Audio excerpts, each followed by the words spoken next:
What's up, guys? Welcome back to Modern Parables on the JYMs Podcast.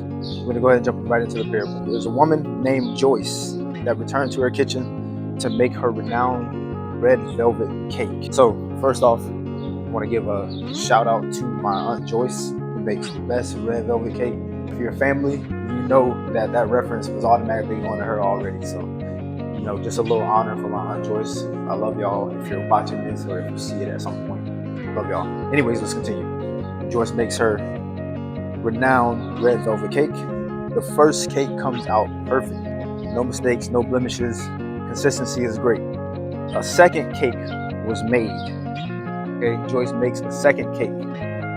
But this time the cake was made at the customer's request without eggs and without any dairy. When the customer took a bite out of this cake, they were upset with the consistency, right? So the customer asked for this. They did not know that removing those ingredients would change the consistency of the cake.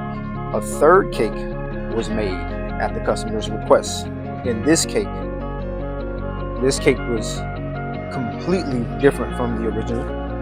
Not only did it not have any eggs or dairy, the customer wanted to make this one sugar-free. All right, so using a substitute for sugar.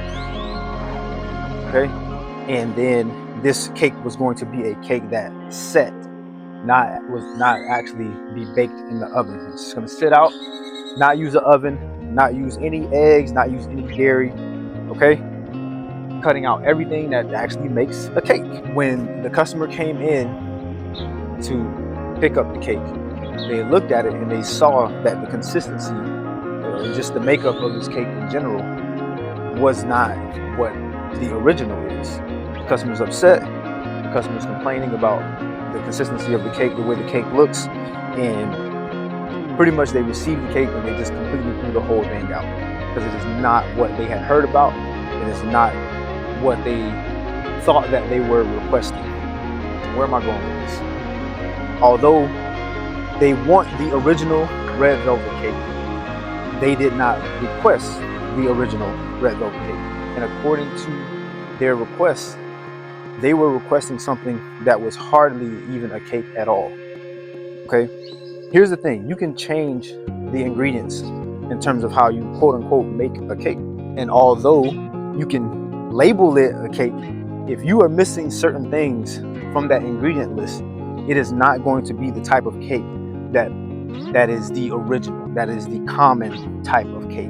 The point is the expectancy of having the original, of having a true cake, but whilst removing the ingredients, the things that it take to make a true cake. In the same way, a lot of religions, or even people who claim to be Christians, they try to remove the deity of Christ. Try to say that Christ is not God, that he was only a man, just a man. And just like how when someone is removing the ingredients from the original cake, thinking that they would still get the original cake, that's just not the case. When you think you can have the faith, the promises of God, but label his son as merely just another man, another prophet, and not deity, you are going to miss out on the original. You're going to think that you're getting the original cake, but you're going to get a cake that is runny. You're going to get a cake that is not baked to perfection. You're going to get a cake that is not fluffy at all. A cake that's probably falling apart.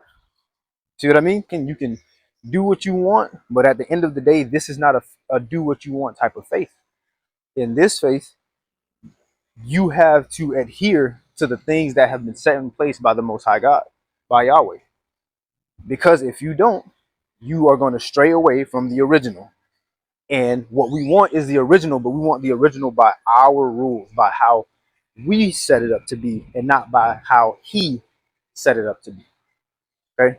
Hopefully that made sense. Hope you guys got something from that. And I'll see you guys on the next one.